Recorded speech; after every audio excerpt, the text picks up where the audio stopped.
আমি আসলে কি কাপড় পরবো এর চাইতে বেশি নার্ভাস ছিলাম। আরো ব্যাপার হলো যে আমি ফার্স্ট টাইম পারফর্ম করতেছি স্টেজে। ভাই একদম প্রো, আমি একদম কিছুই না। আমার বরাবরই সিজেএফপি হচ্ছে খুব কাছের একটা অ্যাওয়ার্ড শো।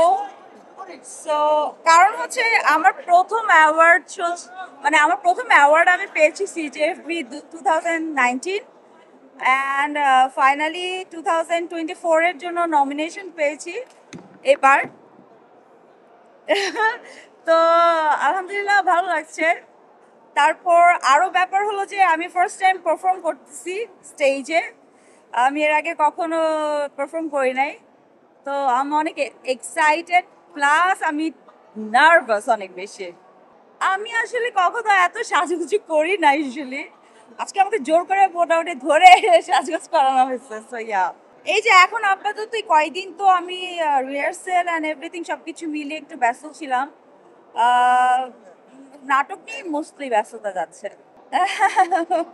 বড় ধামাকা কিনা জানি না, বাট আমাদের এখন বোধহয় আপনারা সবাই জানেন যে আগের মতো গত বছর যেভাবে কাজ হচ্ছিল এই বছর সেভাবে কাজের আহ, মানে কন্টিনিউশনটা নাই।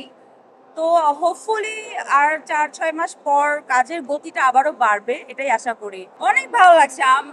আমি বরাবরই হচ্ছে যে কোনো নতুন কিছু শুরু করবার আগে, লাইফে কোনো নতুন কিছু চেঞ্জেস যখন আসে তখন আমি হেয়ার কাট করি। সয়া ভালো লাগছে। আমি আসলে কি কাপড় পরবো এর চাইতে বেশি নার্ভাস ছিলাম আমি পারফর্ম করবো এটা নিয়ে।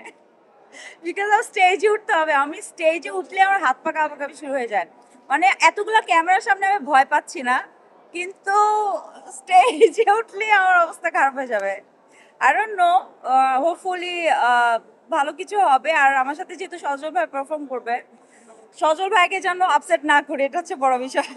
নো, সজল ভাই একদম প্রো, আমি একদম কিছুই না। সো ইয়া, আমরা খুব কম সময় পেয়েছি রিহার্সেল করার জন্য।